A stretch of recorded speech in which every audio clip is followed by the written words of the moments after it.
Thank you for being here. Thank you for joining in on this podcast. I'm really excited to have you. I really look up. I know that I don't know if you believe me, but I really look up to you and KJ.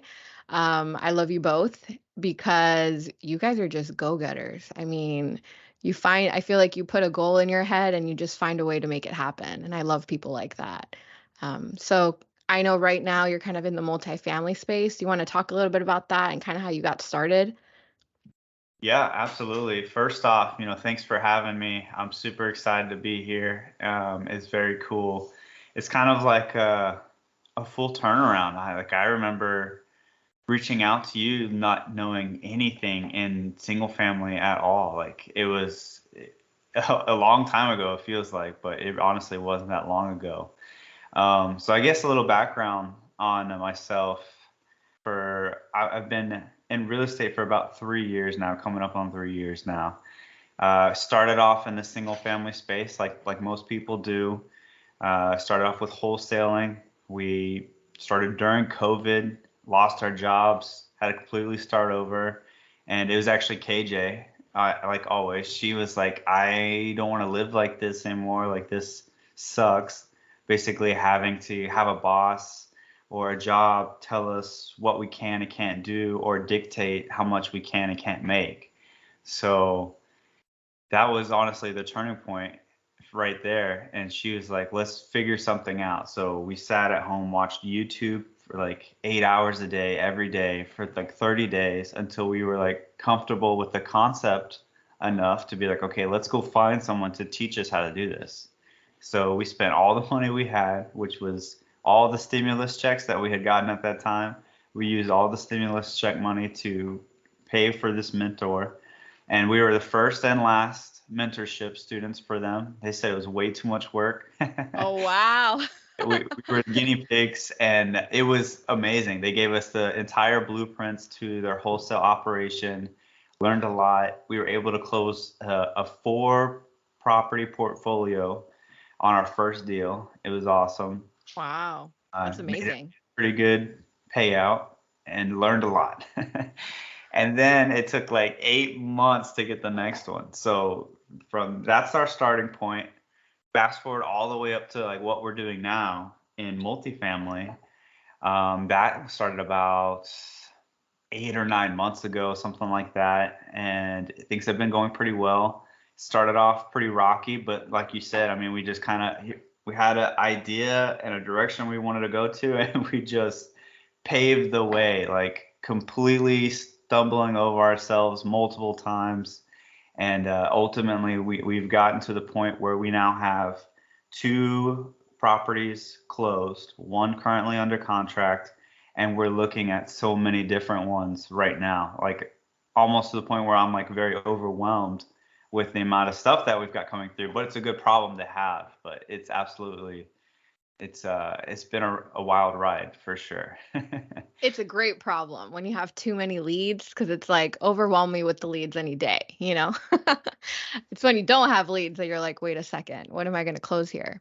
Exactly. Um, so let's start off when from the beginning, right? So you kind of went into kind of the story of real estate, of where I guess you guys started from and where you guys are now. Hmm. And you mentioned that KJ, for those that don't know, is his wife, and they seem to do business, and well, their business is real estate, right? Because real estate is a business. So they do that together, just for those that don't know. And you said KJ, as always, is the one that's like getting us into these crazy things. So, what did she do? Because you don't always see couples, right, in business. Hmm. And me also being a couple in business together and in real estate, I know that there are a lot of benefits that come with that. You're like on the same page on a lot of things, but there's also difficulties that come with that, right? Oh, So 100%. how did KJ sell you on this, like, let's go and forget this 9 to 5 job or whatever it was you guys were doing, into let's just, believe for the future, I guess. Yeah, that's a good question. So she had, I guess back to that, she had hated her job prior to the one she was working at. So she was always like looking for ways. She has that entrepreneurial spirit, like 100%. She had it, right? And so she was always kind of like looking for new ideas and things that go on. So we had already been pre-exposed to a real estate workshop like 5 or 6 years ago, something like that. And we did it. We did the workshop. We paid for it, and then we just never took action on it. So we already had that pre-existing idea of like real estate could be something, but we just never moved on it. And then I guess COVID and KJ's drive was really like the spark for us. It was like we're stuck here. Like we can't do anything. Like if we wanted to go somewhere, we couldn't. We couldn't afford to put more gas in the car. We were gonna lose the apartment if we didn't figure something out, which we ultimately did, and that's like a whole other story. But we ultimately ended up losing the apartment, had to move back in with my dad, and so this entire time we were working to get out of that hole, which ultimately we've gotten ourselves much further out of that. Like it's a brand new day. But I would say because of the, I don't know if for those that are watching, there's the relationship, the visionary integrator relationship, right? She's definitely the visionary, where I'm more as the of the integrator, where she kind of comes up with the ideas, and then just if I don't do anything or to make them happen, they kind of just fizzle out. They like those ideas never come to fruition. So Right. that's where it kind of came in, as like we were both at that mindset and I guess at the readiness and had the availability to just go full speed ahead. I honestly I don't know how else to say that, but it was the right time for us, kind of for lack of better words, God just kind of put it in our mind that this is what we need to be doing. And without really having to like push really hard for it, we both just went for it. It was just what felt right. And honestly, that's how we make most of our decisions in life, is we just go with what feels right or the best decision in that moment. And we don't look back after that. We have to just keep going forward and trust that we made the right decision. You commit and then you Yeah, execute, right? It's like, absolutely. do I have to know? And this is something I hear so many people that I talk to that are very successful, they say this. They say, most people, you have to just know everything before they actually do something. But the people that are actually successful are those like you and KJ, where it's like, we're going to commit to this and then we're just going to execute it, right? Like one way or another, we're going to figure it out. Yeah. So that is inspiring. But you mentioned that when you and KJ first started, right? So your first deal was a 4 property portfolio that you sold, right? And so that must have been like a really good dose of the entrepreneur life, I'm assuming, right? Yeah, we were high on life at that point. So how much, if you don't mind me asking, how much was the deal that you guys closed so that everybody can know kind of, because everyone is trying to transition, right? Right now, people are always trying to like leave that employee life if they really feel called to be an entrepreneur. And so when they get their first deal, you're going to be like high on life, as you said, right? So how did you feel when you closed, and how much was that deal that you guys closed? Oh, we felt great. We were calling everybody. We were like, look what we just did. All y'all people that thought this wasn't going to happen, we made it happen. I remember we went and picked up the check because it was our first deal. Like we wanted to have the check. I'm pretty sure we still have it mounted up on the wall somewhere. Um, and we went and grabbed the check from the title company. And the first thing that KJ did, she calls her parents and she sent them the picture, like, look what we just did. And then I told my parents too, and they were just like awestruck, that we actually did it. I think everyone kind of just like, oh, they're just off trying to do something else again, We'll see how Right, long this lasts. So right. it was pretty funny, honestly. And how much did we make was the other question, right? It was 50-50 split with our mentors because this was actually one of their dead leads. Everybody in their office had called on this seller. And KJ was actually the one, that sweet, innocent little voice, man. It works sometimes.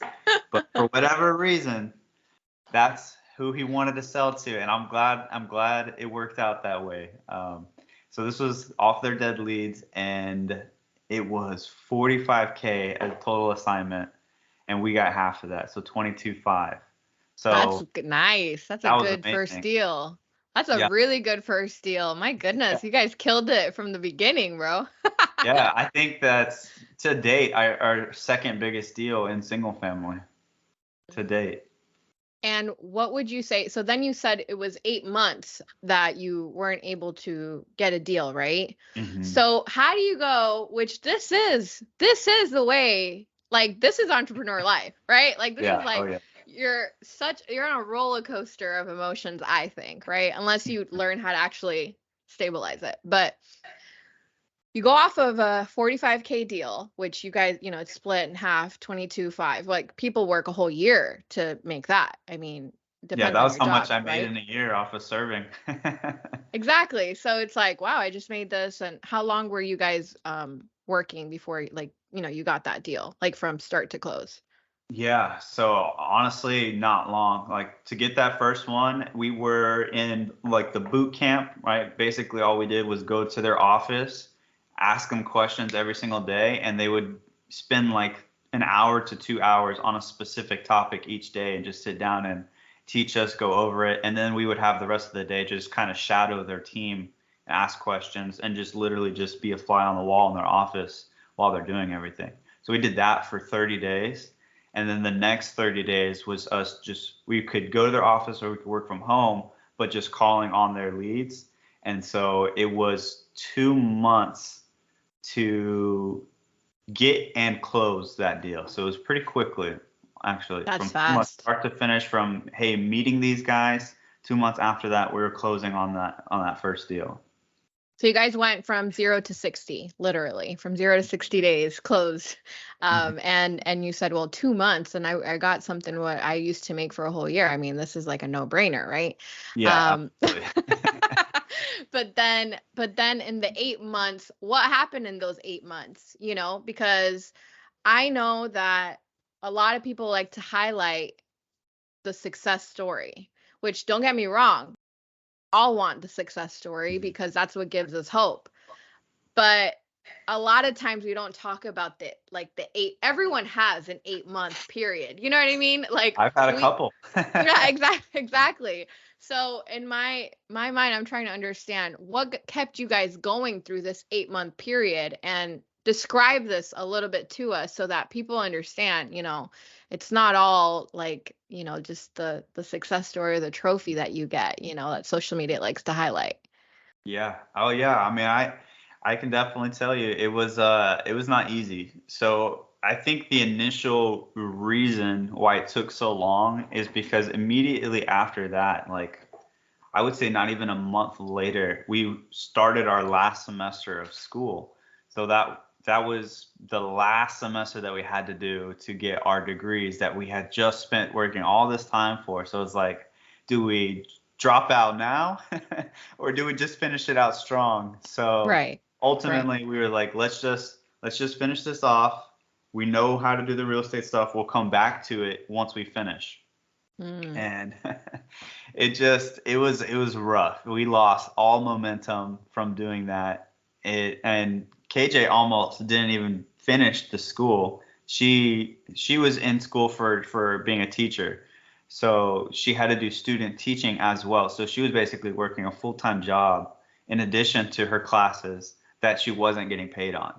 So Mm. she ultimately said, screw it. Like, I don't need to be a teacher. Like, look what we just did. Like, I'm not going to do that. So, like, halfway through the semester, she dropped all of that and did just one class. And so I have my classes and I ended up taking her class as well, just because she was done. Like, she was out. But it was just a simple math class for me. And I'm pretty good with math. So it was no big deal. So we knocked that out. And after that was done, like I said, we lost all momentum. We were just like depleted of energy. Just school was over, and the whole COVID scenario in the world still going on. And once we got to the end with all that loss of momentum, we were like, how can we go replicate what we just did? I was like, yes, our mentors, they taught us a lot, but did we like truly retain all that information? How, like, honestly, the real answer is we just had mindset issues. We were not confident in ourselves to go and do it again, which is looking back now, totally crazy. We absolutely could have done that 1,000 times over because we have. So that was honestly the answer is we just had mindset issues. And it took actually right at that point was like December, early December is when we finished the school, all the classes were done, and we're just like, how can we set ourselves up in the best position possible to get back on the horse and keep going, right? So our mentors did a really good job of teaching us wholesale in the beginning, but they didn't teach us anything creative. And honestly, I don't know that they knew creative at that time, because they have asked us questions about doing sub twos since then. You know what I mean? Right. So the tables kind of turned a little bit, but it was really cool. I'm glad that we were able to give back or be in a position to give back to them as Right. well. So at that time, we were like, how do we level up? How can we be better prepared? So we had been watching Pace's videos at that time as well. And so right around December, end of December in 2020 is when we made that jump to we need to add more tools to our tool belt so we can better handle these conversations and be able to better help people in the single family space.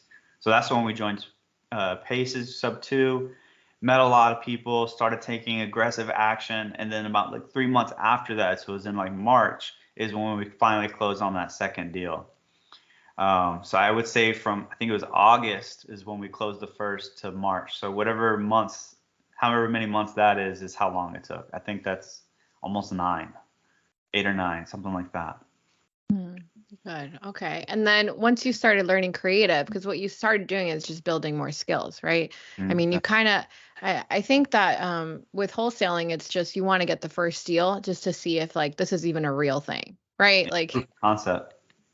yeah, it's like, okay. And I think Brent says it's like from faith to fact, like it's like, yeah, you have the faith, but can you actually do it, right? And so Mhm. when you do it, you're like, okay, I could do this. But with creative, like tell us a little bit about some of the creative deals that you have done so that people understand what you learned from wholesaling is one skill set, but then when you learn from creative is a whole nother skill set. Yeah, it definitely is. And to be honest with you, most of the deals that we've done aren't even creative. But the Mm, fact that I mean, we've definitely done some, but the fact that we were able to articulate these different strategies and different options to present to the sellers is what set us apart to where they felt comfortable to just, hey, I appreciate you giving me all these options. I like, just the education that you've given me. I think the best play for me is just to take the cash, is to just walk away. But because we were the ones that were giving them multiple options and explaining it, right. I guess, articulating it better, they've decided to go with us anyways. So I would say like 80% of the single family deals that we've done have all been just regular cash wholesale deals. But one of them that I can think of off the top of my head was actually a sub two. This lady was, and honestly, we didn't make a lot of money off of this one, like, but we were able to help this lady, and that's what it's all about, right? So this was a sub two. She hadn't paid her mortgage in a year. Is like a little mobile home in North Carolina, I believe, and she she wanted to just move away. She's like, I'm just tired of this. I just want to be done. I'm just trying to go live in Vegas the rest of my life. Like, I'm an older lady. I'm just trying to be done, and the weather there is good for my health. So we said, absolutely, let's see what we can make happen for you. Long story short, we ultimately structured it in a way to take over sub two. We ended up selling that sub two to somebody else. We wholesaled that off. But throughout the process, we had to negotiate with the banks. There was a pool lien because she had like an above ground pool. So we had to negotiate that lien as well, get her mortgage reinstated, like all kinds of crazy stuff that we went through with that one. And I can't tell you how many other properties that we've dealt with that just did not pan out for whatever reason. Right. Like there Right. was one lady that I remember talking to Pace about, and it was gonna be a slam dunk deal. Like we would have made like 60K on this. But the situation was, is an older lady, grandma, her friend had owned the property, and her friend had deeded the property to her.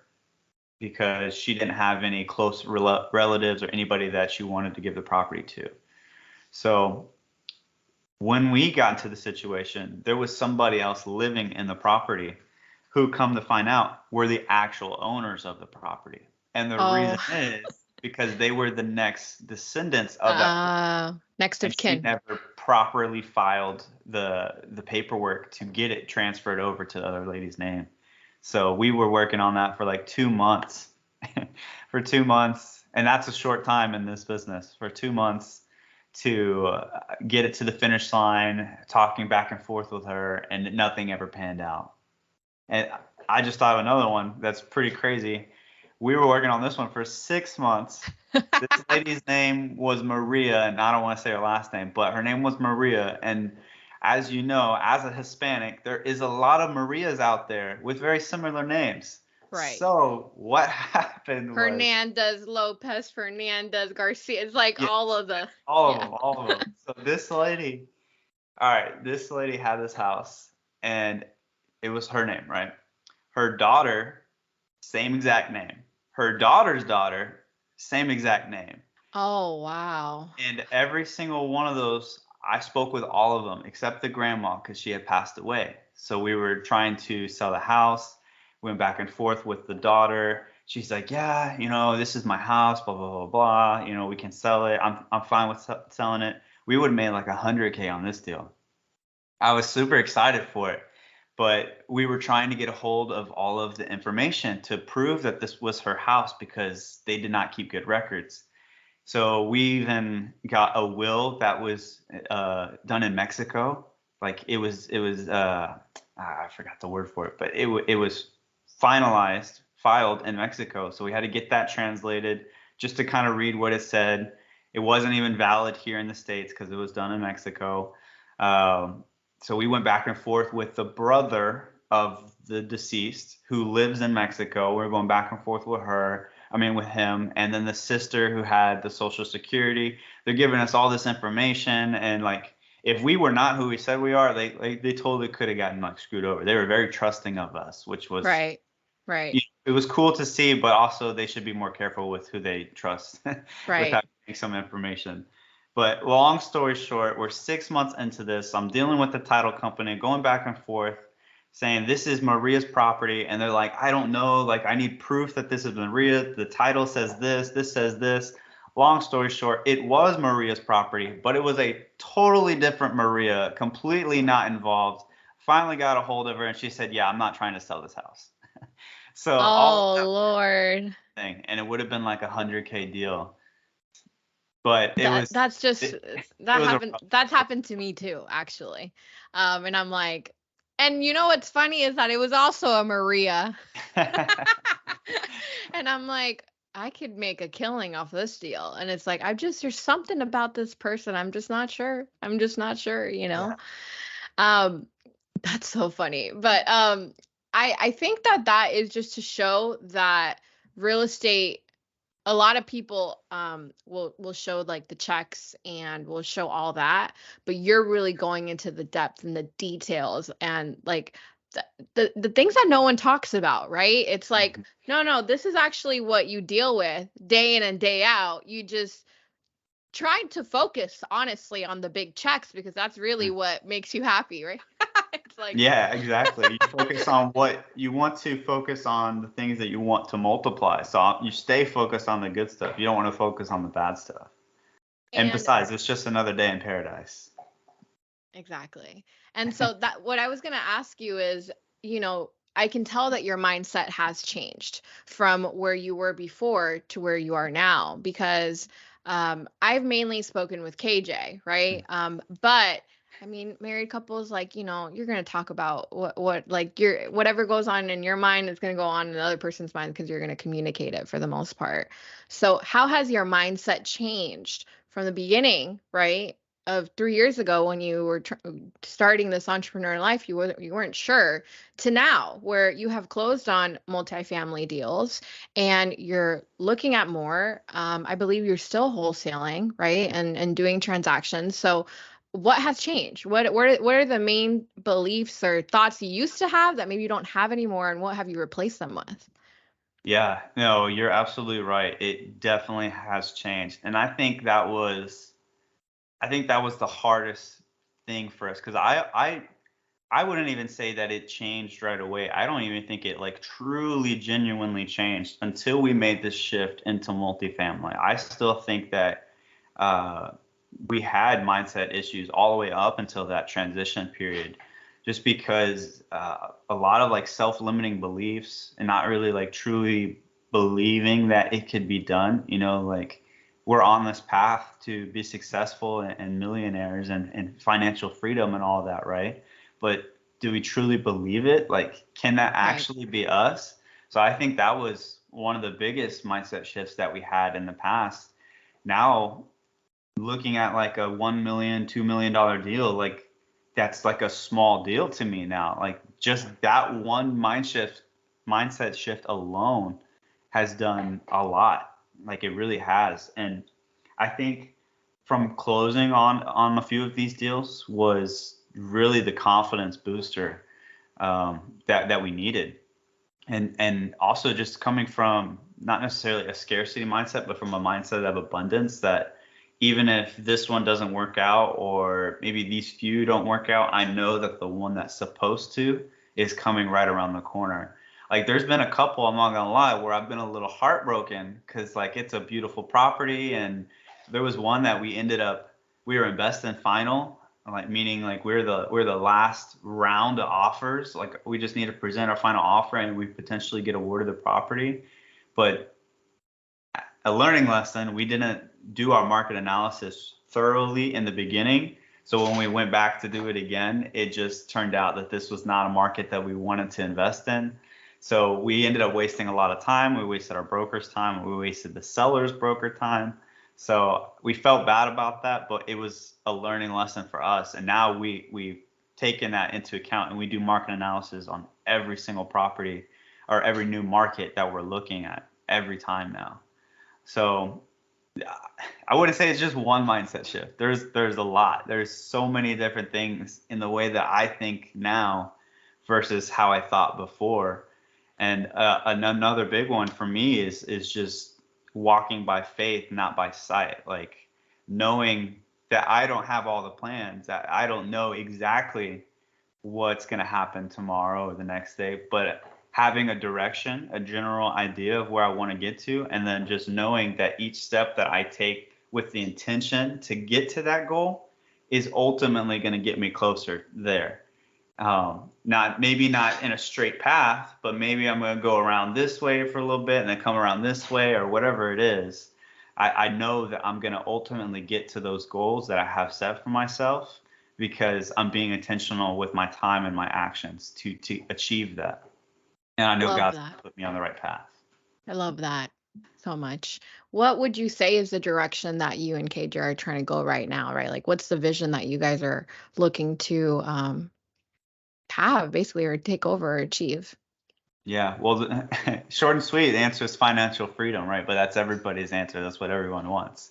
So a little bit more specific on how we plan to achieve that is our goal right now is to get 1,000 units by July. We are about 10% there, but we know that that first 10% is the hardest one. Once you Right. get past that, all these other doors open up, and we're already starting to see that. Like I said, we have so many things going on. It's overwhelming, and all it takes is two 500 unit portfolios, and boom, we're there. You know what I mean? And we're looking at two, three, I think four of them right now. So all we need Amazing. is one of those to pan out, and boom, Right. on the next step, right? So I would say that's the ultimate end goal for this year, right? But collectively, like what it is that we're trying to do is we are just trying to get to a point where we're not thinking about how we can get this bill paid or get this bill paid or this person needs help. We want to be able to help them. These are people that we care about. I don't want them to be stressing about bills either. I want to be able to just be like, here, like, don't worry about it. We've got it covered. That's the goal for us. And now we just had a kid. So now it's even more, it's like, it's real. It's just like, there's no turning back now, right? We have to move forward. We have people depending on us. So I would say like those are the ultimate like end goals of where we're trying to be or what we see our life looking like. So now that you and KJ have a baby, what's the baby's name again, if you don't mind me asking? Sailor. Sailor. Well, Sailor, how has your life changed in entrepreneurial? I mean, I know personal life, I'm sure has completely changed right now, but Yeah, my sleep schedule is non-existent at this point. how old is Sailor? She's 5 weeks. She'll Five be weeks. six Yeah. weeks on Friday. Yeah. So, yeah, no sleep. And so what has changed? Because you said right now I have someone, I mean, not obviously not just KJ, but now I have a Sailor that's depending on me. So, what have you noticed that maybe has transitioned or shifted since you've had a child? Honestly, I think my overall work ethic has changed. It's a little harder going through the working day just now. Just we're in the early stages. Like like I said, my sleep schedule is totally different. Like I wake up later in the day now, and it's just like normal at this point. But we'll stay up a lot later too. Right. So there's been a couple times where me and my partner Oscar will be on the on a Zoom call similar to this, and we're just up late working. There's been a couple nights where we're up to like 3 or 4, just working on different stuff, like on the systems and processes of our business as well as some of the back end things. And throughout the day, I wake up and eat some breakfast, and then I'm just working. I'm either underwriting deals, calling people, coordinating with the team, things like that. Like I'm constantly just doing different activities to ultimately better our position. All right. So I would say that I have, like before, it was a personal desire to, get to where we want to be. And a little bit of KJ like, come on, babe, you got this, right? But now it's like there's this fire under my butt that if I don't do something, then we won't have anything. Because right Right. now, KJ's in maternal leave, so to speak. We don't actually have maternity leave, being that we're self-employed, but she's on maternity leave right now. And I know she wants to be a stay-at-home mom. That would be her goal. I know that. I know that she wants to. So for me, it's like I need to be able to set that up so that she has the option to work or not. Or for Sailor, right? I want her to choose what she wants to be able to do with her life, not, hey, I don't want her to be in the same position that we were, where we had to go work because we didn't have money to do anything. My parents aren't rich, her parents aren't rich. We had to just kind of figure stuff out. There was nobody giving us guidance in that sense or direction of what we can or should and shouldn't do with our money and our I guess our work life, our careers, like what direction we should take that's going to benefit us the most. There was nobody like that. So who have you gone to try to get that kind of information? Because I know you can't go to your parents, and I'm sure a lot of us feel that way. So who did you end up, reaching out, or who have you learned about financial education?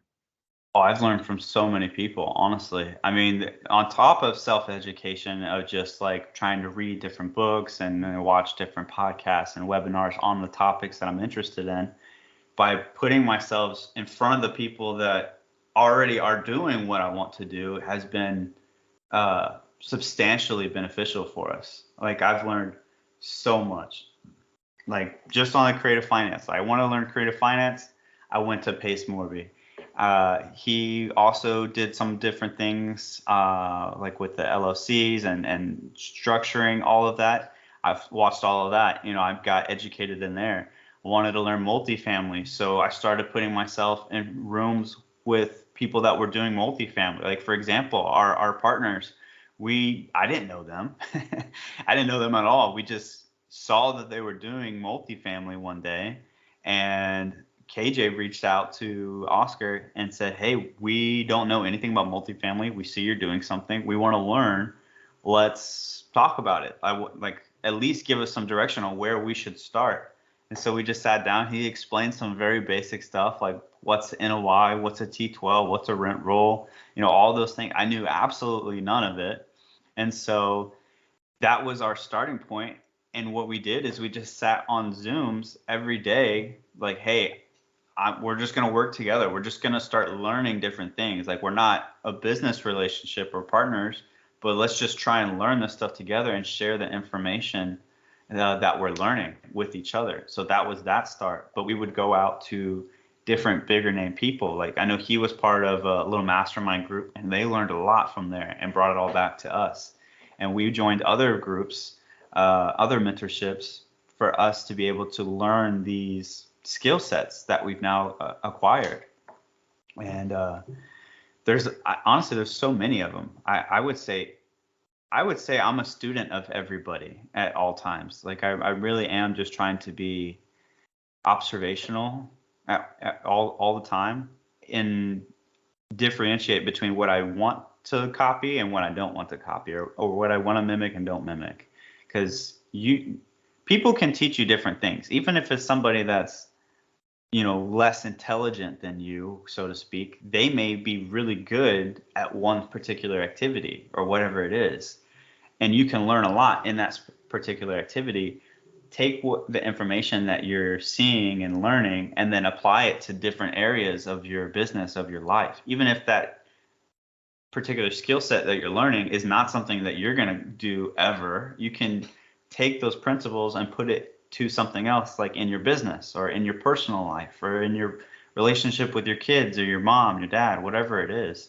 Like, there's always a learning opportunity everywhere.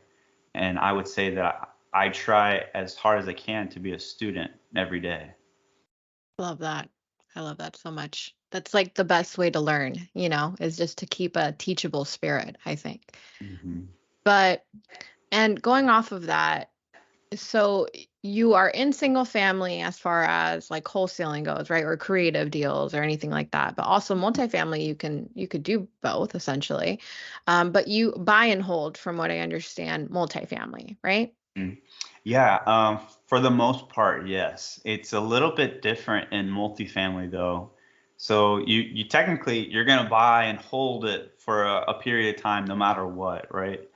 The turnaround is just longer in multifamily than single family. Like, for example, you may have a fix and flip project in single family. You're in there for, let's say maybe 6 months tops, as long as things go well.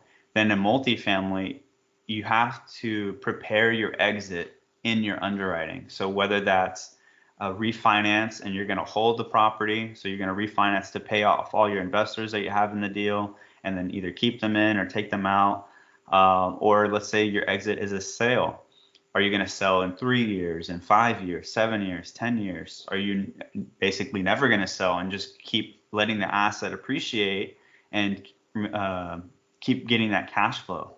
So it really just depends on the underwriting. I know I've said that a lot. Depends on that underwriting and the business plan that you put together for that particular property.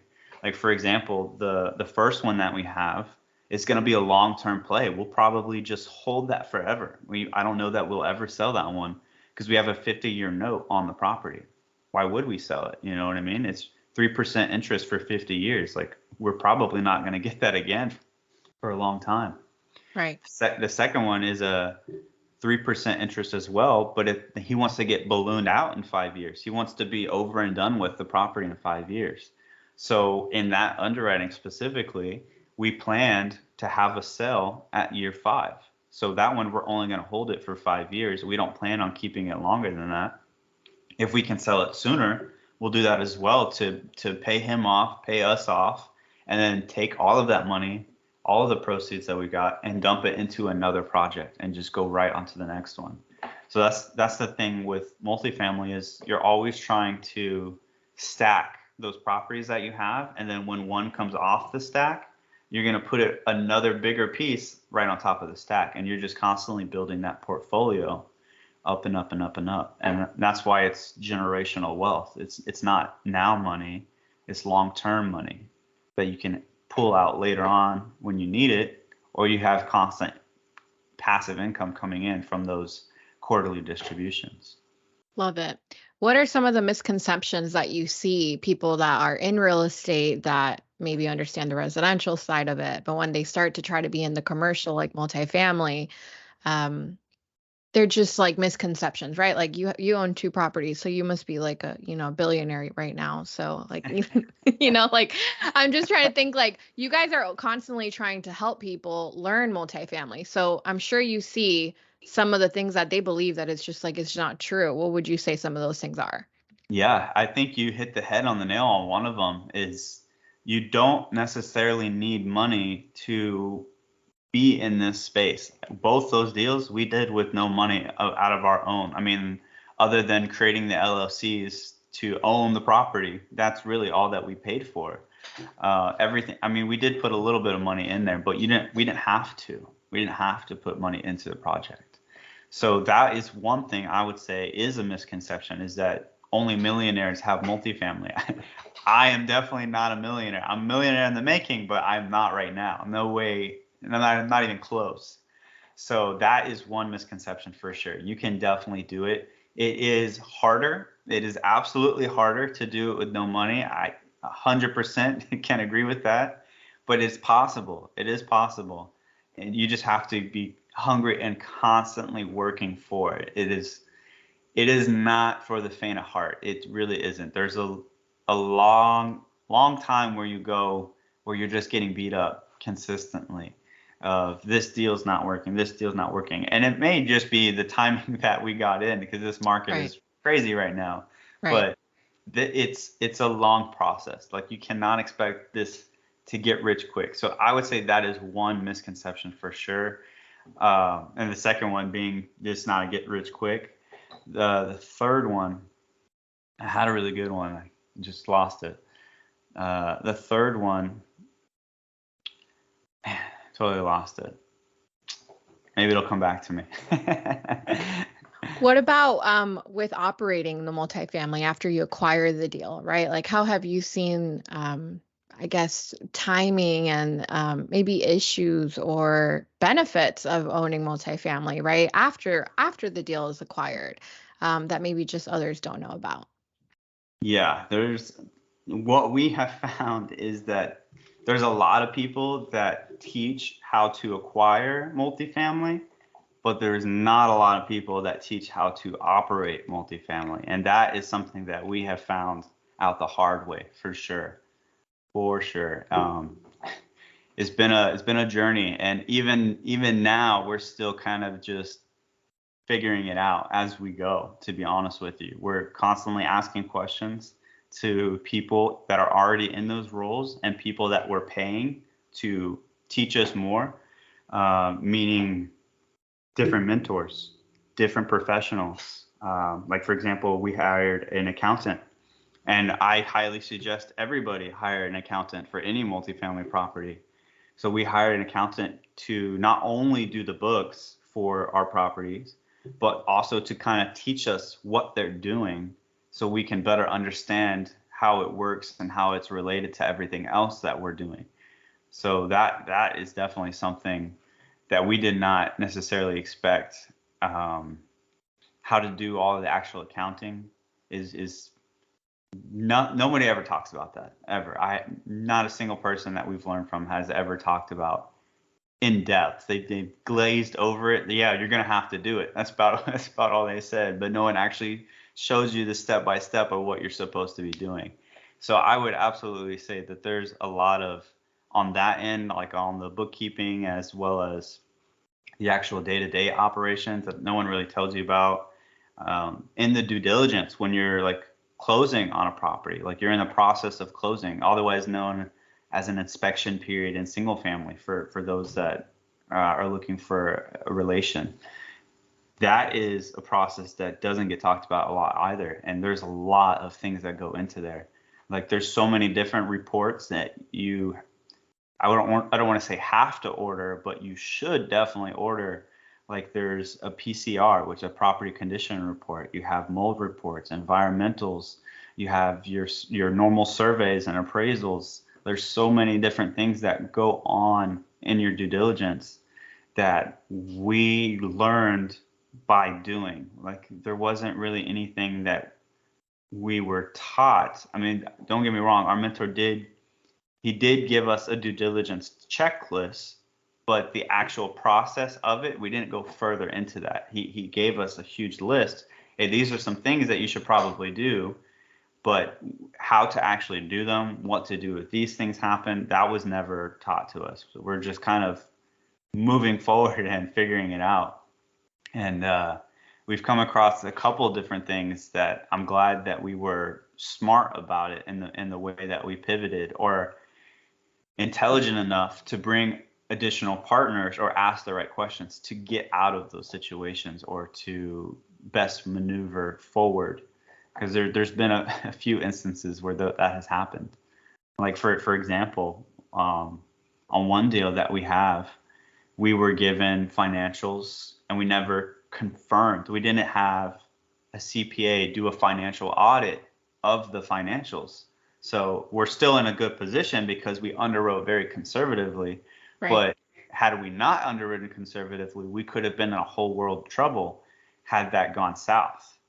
But that's our fault because we didn't know that we should get a CPA to go look at the financials and confirm everything that they were seeing. I love that.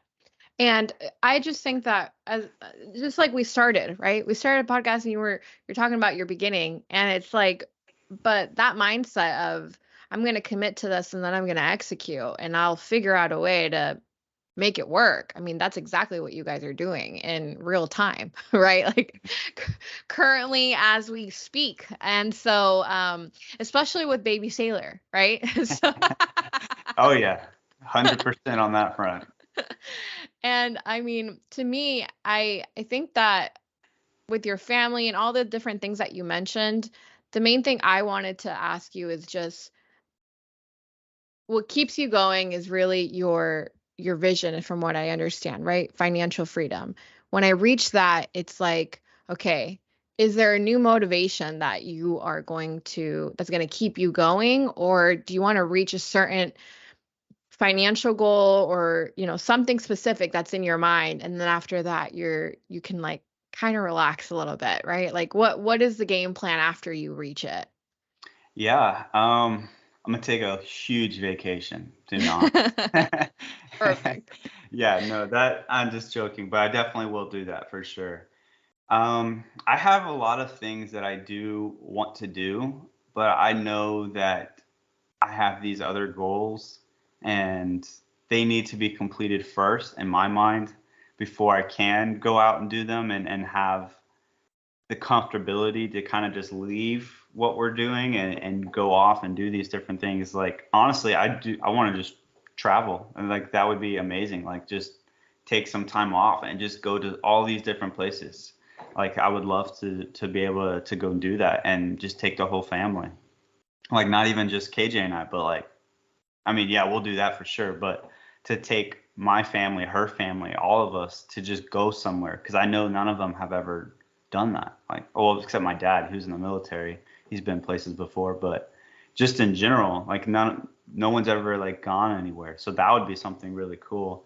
Just personally, as far as the business and I guess the humanitarian, I would love to be able to be in a position to help do something. I honestly, I don't know yet. I haven't gotten to that point where I've had this huge realization on how I want to do it, but I know I do want to do something. It is definitely in me. And that's the reason that I was going on my initial trajectory of being a physical therapist, is that's what I wanted to do. I wanted to help people, right? So now I'm going on a different path, but still with the same ultimate trajectory. I want to be able to be in a position where I can help people and not have to worry about how it's going to affect me. You know what I mean?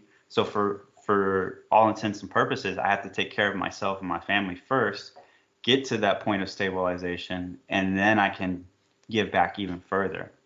And we're already doing that a little bit, as much as we can, with the whole community that we like put together. It's mostly free content for people that are trying to do something different.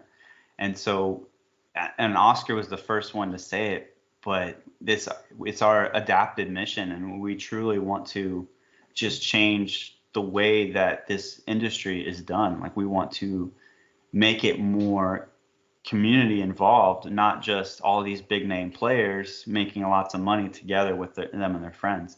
We want to open it up for anybody and everybody that's willing to get out there and do the dirty work. That's the vision. We want to help the average person. I love that so much. And I think that that is a way that you guys are helping, right? I mean, I was gonna say, I mean, we're kind of coming up here in the last couple of minutes, but I wanted to mention your community, right? And your Facebook group, because you guys give a lot of content, a lot of free content for people that are trying to enter into multifamily. Is that the best way to kind of get a hold of you, or for people that want to reach out and maybe say, hey, Joseph, I related to your story. Maybe we could do some deals together. What's the best way for them to contact you and kind of reach out? Yeah, definitely. If it's looking to contact me directly, then I would say my Instagram's probably the best way. I don't know if they can see, but my tag name is my username on here. It's my first and last name, Joseph Mudd, with the underscore at the end. So that would be the best way to reach me directly. And then from there, we can exchange numbers and move on forward. If it's just to kind of see what we're doing, then on Facebook and YouTube, the $1 Million Upside. That would be the easiest way to get involved into the spaces that I'm in. Well, thank you so much for coming on. I just wanted to end it on one thing, one question before I let you go. It's going to be probably the easiest question I asked you. Or maybe not, I'm not sure. But um, uh, I really love you and KJ, and I can't wait to see you guys achieve every single one of your dreams, because you guys, I mean, what you learned from wholesaling with how to acquire deals or how to get things under contract has definitely benefited you in multifamily, right? And then you learn Absolutely. creative and multifamily. You've learned all the other different things with commercial and all this other more professional things that you need to know, right, to get deals done.